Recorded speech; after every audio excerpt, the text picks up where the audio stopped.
Good morning, grade 6. We are continuing our last topic, basic terms of geometry. So, the next one is a curve. Let's talk about the curve. A simple curve is a curve that does not cross itself. If we talk about the curve, so there is no straight lines, there is no line segments. This is a type of a curve, or we can call it directly a curve. एक curve है जो घुमावदार line से बना होता है, जिसमें straight line नहीं होती है, और ये आपस में भी इंटरसेक्ट या क्रॉस नहीं करता है. आप देख सकते हैं, यू कैन सी हियर कि कहीं पर भी इसने क्रॉस नहीं किया है. ये सिंपल एक कर्व है, इसलिए इसका नाम सिंपल कर्व दिया गया है. Now you can see here set 1 and set 2. So I have drawn 3 diagrams in set 1 and 3 in set 2. So can you find the difference between these all? I mean in set A and set 1 and set 2? Yes, fine. These all are the closed figures. You can see here, these are the closed. Why they are closed, I'll tell you. And these all are the open figures. And why they are open, let's see. So first, closed figure. They all are closed because आप देख सकते हैं सभी lines, जितनी भी lines है यहाँ पर, कितनी लाइन्स है, let's count 1 2 3 4. 4 line segments are there and they are connected to each other. ये सब आपस में जुड़ी हुई है, क्लोज्ड है, एक दूसरे से जुड़ी हुई है. कहीं पे भी ओपन नहीं दिखेगी आपको लाइन, ये सब एक दूसरे से कनेक्टेड है, इसलिए इसको क्लोज्ड फिगर नाम दिया गया है. ये भी सेम वही है, क्लोज्ड. यहाँ पे 4 लाइन सेगमेंट है और आपस में सब जुड़ी हुई है, जॉइंट है, तो इनको क्लोज्ड फिगर नाम दिया गया है. What about these figures? यहाँ पर क्या हो रहा है, ये जो लाइन सेगमेंट है क्रॉस करते हुए आगे आ गई है, यहाँ पे भी क्रॉस करते हुए आगे आ गई है. That means it's open. अब अगर आपस में क्रॉस कर रहा है कहीं पे या ओपन है तो उसको हम ओपन फिगर नाम देंगे. यू कैन सी हियर, यहाँ पे भी क्रॉस करते हुए, कट करते हुए आगे निकल गई है 2 लाइन से, ये हो रही है. तो this type of figures are open figures.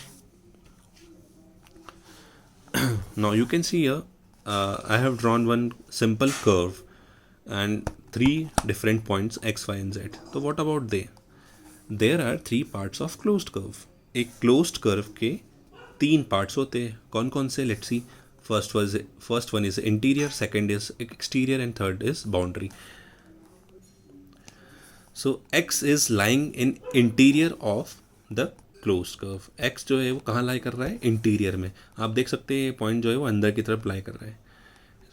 Now what about y? Y is lying on the boundary of the figure. तो जो उसका जो सेकंड पार्ट है वो बाउंड्री है. एक इंटीरियर पार्ट हो गया, एक बाउंड्री पार्ट हो गया. What about the Z point? Z point is lying on the outside of the figure, outside of the closed curve. तो जब बाहर की तरफ है तो उसका नाम आ जाएगा हमारा एक्सटीरियर. तो x जो है वो इंटीरियर में लाई कर रहा है. एक इंटीरियर पार्ट है, एक बाउंड्री पार्ट है और एक एक्सटीरियर पार्ट है. तो there are 3 parts of the closed curve.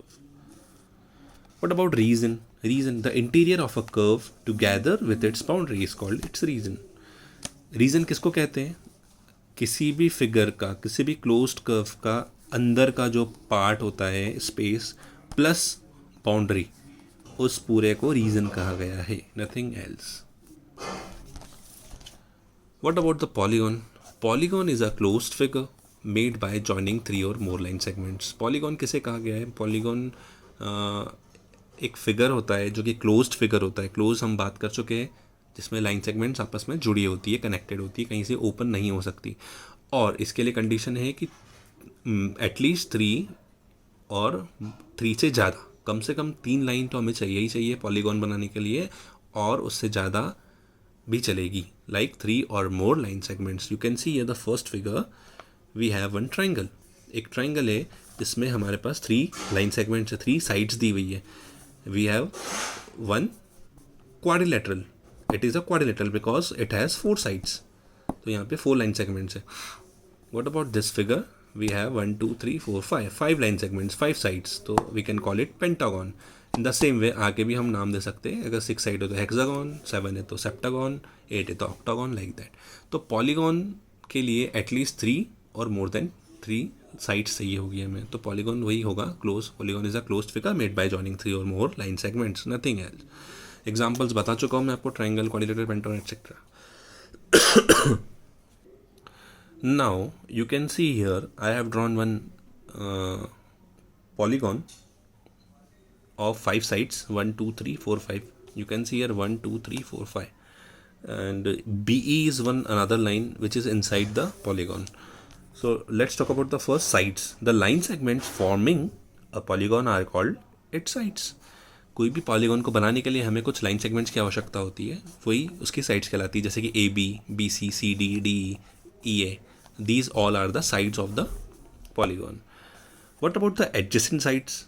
Any two sides with a common end point are called adjacent sides. Like D. D किसका common point है बच्चों? DE and DC का. यानी कि ये दो sides का common point कौन है? D. That means DE and DC are two adjacent sides. Same way E अगर common point है DE का और AE का, तो AE and DE are adjacent sides. Fine. Let's talk about vertex now. The meeting point of a pair of sides is called vertex. अगर दो sides का एक कोई meeting point है तो इस meeting point को vertex कहा गया है. Like E is vertex, A is vertex, B, C, they all are vertices.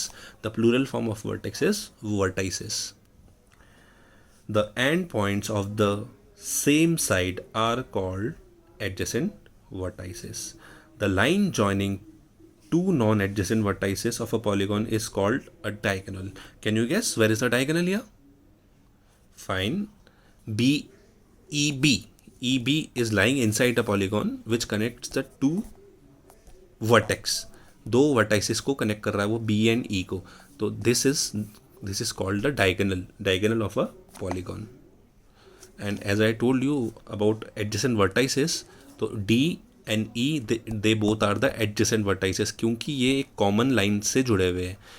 In the same way A and E are the adjacent vertices. क्यों? क्योंकि ये common line से जुड़े हुए हैं. Like DE and DC are adjacent sides. In the same way D and E are the adjacent vertices. So that's all. एक polygon के बारे में जो मुझे बताना था I have told you already.